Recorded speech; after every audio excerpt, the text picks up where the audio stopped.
ජන පෞර.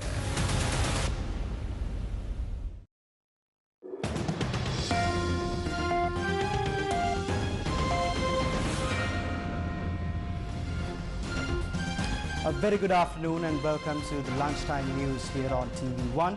Today is the 29th of March 2022. I'm Senita Senanayaka for the News First team. News First, where the people come first. Let's take a look at the headlines first. All scheduled surgeries at the Peradeniya Teaching Hospital to resume. Maximum retail price imposed on multiple medicinal devices. Fuel crisis worsens despite arrival of shipments.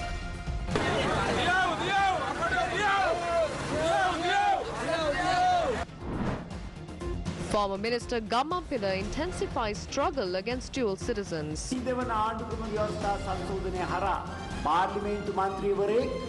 ජනාධිපති ධූරයේ පමණක් නෙවෙයි විවිධ පුරවැසියෙකුට රාජ්‍යයේ කිසිම වැදගත් අනතුරක් දැරීමට තහනම් කරනවා. 6 MOUs inked between India and Sri Lanka. Taking a look at a news item that we just received, Pakistani opposition legislators have launched a no-confidence motion against Prime Minister Imran Khan in Parliament, hoping to remove Khan's government amidst accusations he has mismanaged the nation's economy. The House will begin a debate on the motion on Thursday and a vote is to be held within 7 days. Shehbaz Sharif, the opposition leader in the National Assembly or lower house of the Parliament, proposed the no-confidence motion against Khan today. I beg your pardon, yesterday. An alliance of opposition legislators called the Pakistan Democratic Movement has been trying to boo Khan's coalition of partners away, some of whom seemed ready to desert him. Pakistan's opposition says it has the required 172 votes in the 342-seat House to remove Khan's government. Moving on in the bulletin with more local news. All scheduled surgeries at the Peradeniya Teaching Hospital were suspended today due to the shortage of medicines. A senior hospital spokesperson said only emergency surgeries are taking place at the Peradeniya Teaching Hospital. When inquired on the matter, Secretary to the State Ministry of Production, Supply and Regulation of Pharmaceuticals, Dr. Saman Ratnayaka said there is a shortage of one drug used for surgery owing to a delay by suppliers. He pointed out that arrangements have been made to import the particular medicine as soon as possible. However, Dr. Saman Ratnayaka also said several hospitals, including the Peradeniya Teaching Hospital, have stocks of the same drug but in a lower dosage. A list has been prepared for the importation of 248 essential medicines, and out of those, the relevant authorities have been instructed to prioritize the importation of 16 essential medicines when opening letters of credit. These 16 pharmaceutical drugs include the medicines prescribed for various ailments, including non-communicable diseases. Indian External Affairs Minister Dr. S. Jaishankar, who is in Sri Lanka on an official visit, has said he is disturbed by the prevailing shortage of medicines in Sri Lanka after a News First alert highlighted the issue at the Peradeniya Teaching Hospital. In a tweet, Dr. Jaishankar said, quote, "Disturbed to see this news. I'm asking High Commissioner Barclay to contact and discuss how India can help," unquote.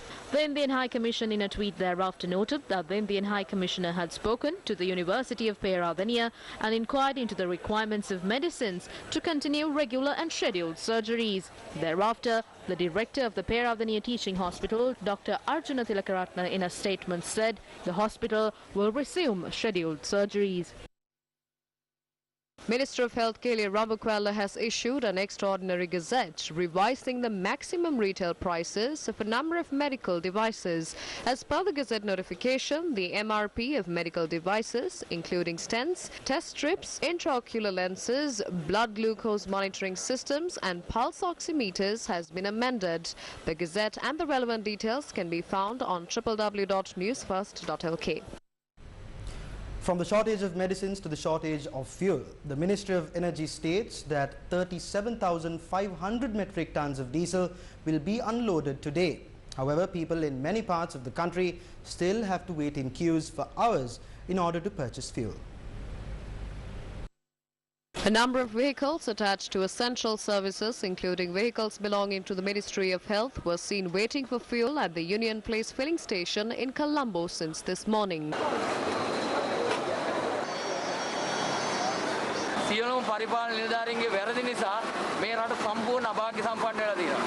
මේ තියෙන ඔක්කොම සෞඛ්‍ය ලෙඩ්ඩුන්ට බෙහෙත් ගෙනියන ඒ වගේම වෛද්‍ය සැපයීම් අංශය සෞඛ්‍ය අමාත්‍යාංශයට අදාළ සියලු රථ වාහන තියෙන්නේ. මේවට තෙල් නෑ කියන හත් දෙයියනේ රටේ ලෝකෙ මිනිස්සුන්ට මොකද්ද වෙන්නේ? Many school buses were queuing near the Mirihana Jubilee post this morning waiting for diesel.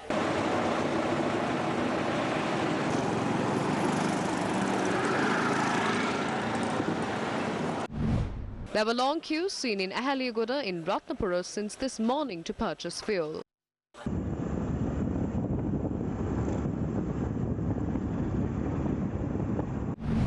Polonnaruwa farmers have been queuing for fuel for days. The people of Badulla are also waiting in long queues to obtain fuel.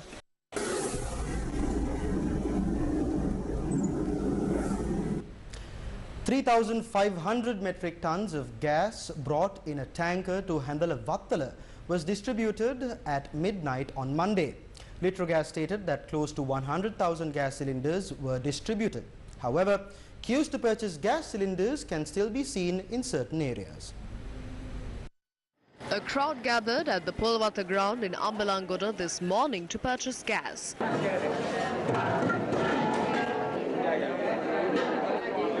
A tense situation arose at the location with the arrival of a lorry carrying gas.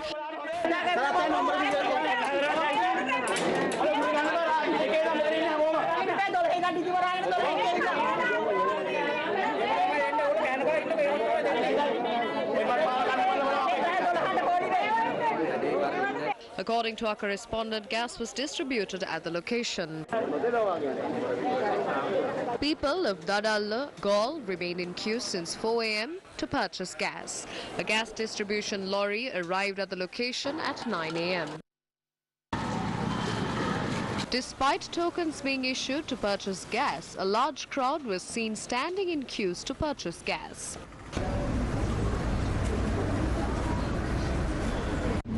Meanwhile, people in many parts of the country had to wait in queues to purchase essential food items provided at concessionary prices by Sathoserve. Residents of Churnakam, Jaffna had been waiting in queues for several hours yesterday.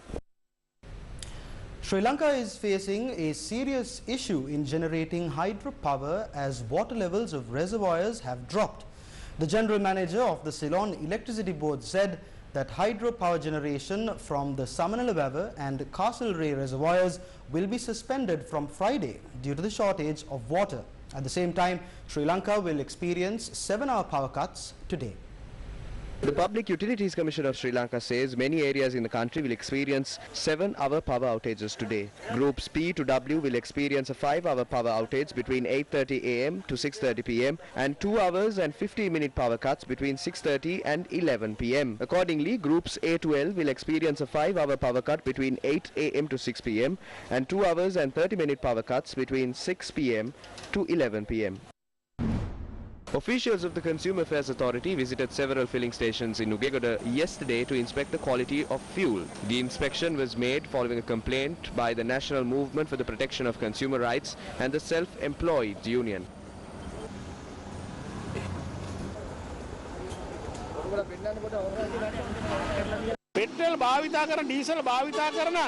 When consumers pay for 5 litres of fuel, they are given less. We see this as a scam operating across the island. We request the relevant government agencies to inquire into this matter. They are looting money from the public.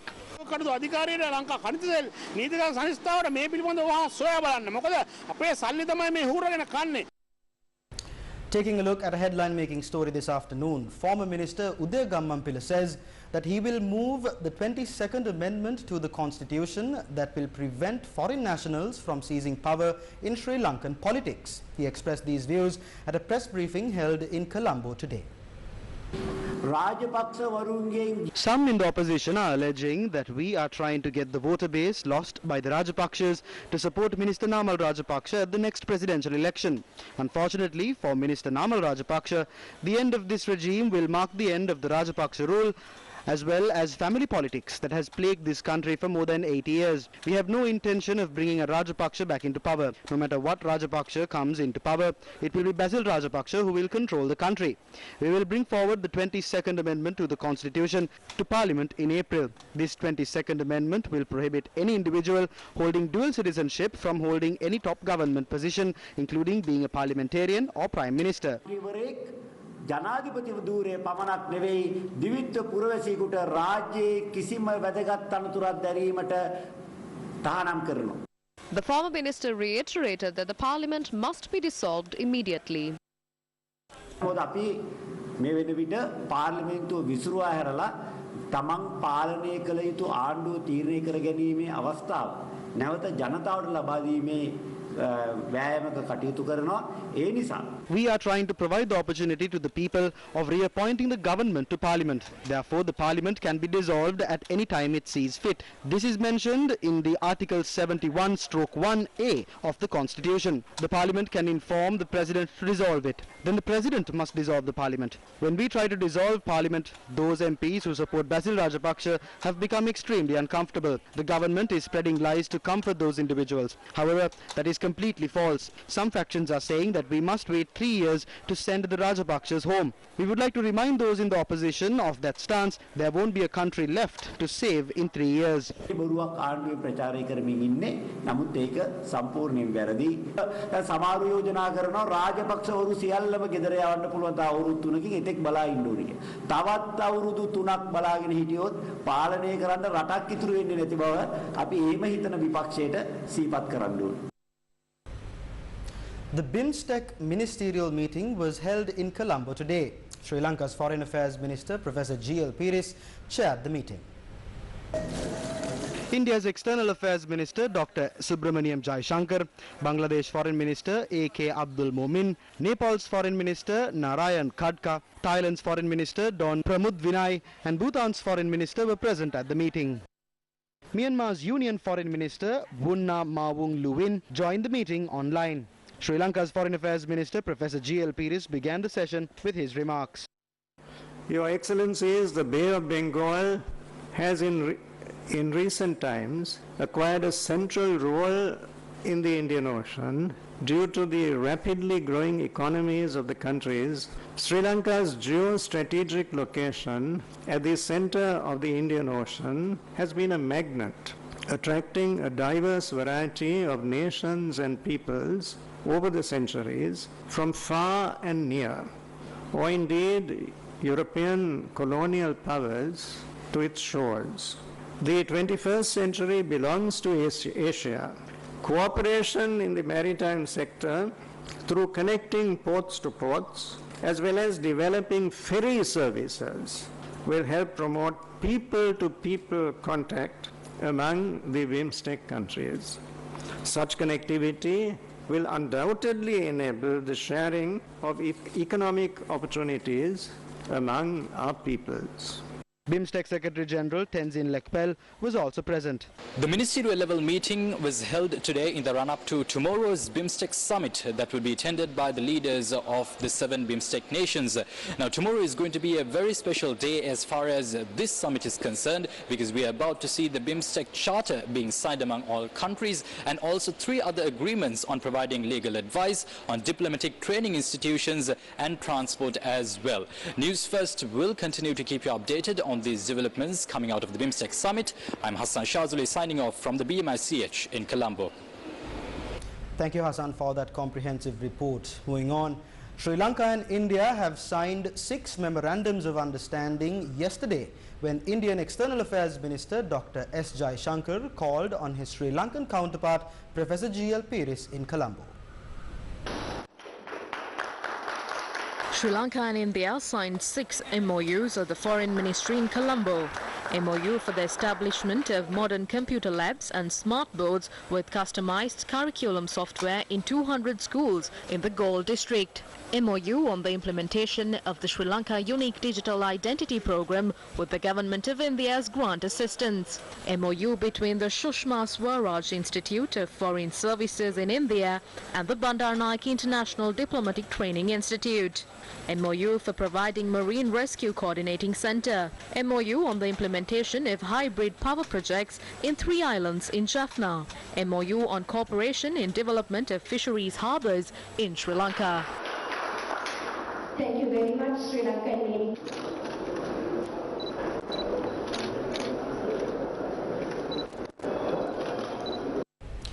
Meanwhile, 4 Indian fishermen have been arrested by the Navy for fishing illegally in Sri Lankan waters. The group was taken into custody by the Navy this morning off the coast of the Delft Islands. Navy spokesperson Captain Indika De Silva said a boat was also seized. The fishermen are due to be produced before the Kites Magistrates Court today.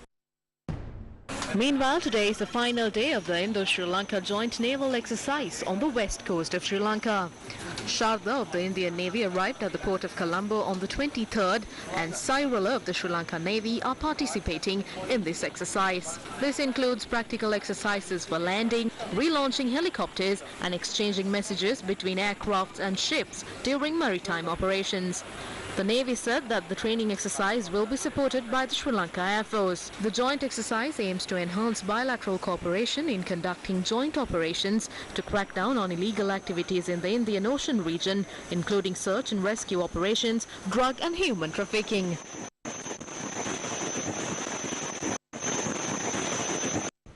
In more local news, a close associate of big-time drug trafficker Kimbula L.A. Guna was arrested by the Police Special Task Force in Blue Mandal, Colombo. Kimbula L.A. Guna is currently held in a prison in India. The STF also seized 13 grams of heroin, 1 gram of ice, 22 grams of Kerala cannabis and 160 drugs in the suspect's possession. The 27-year-old suspect is a resident of Colombo 15. News First with the people.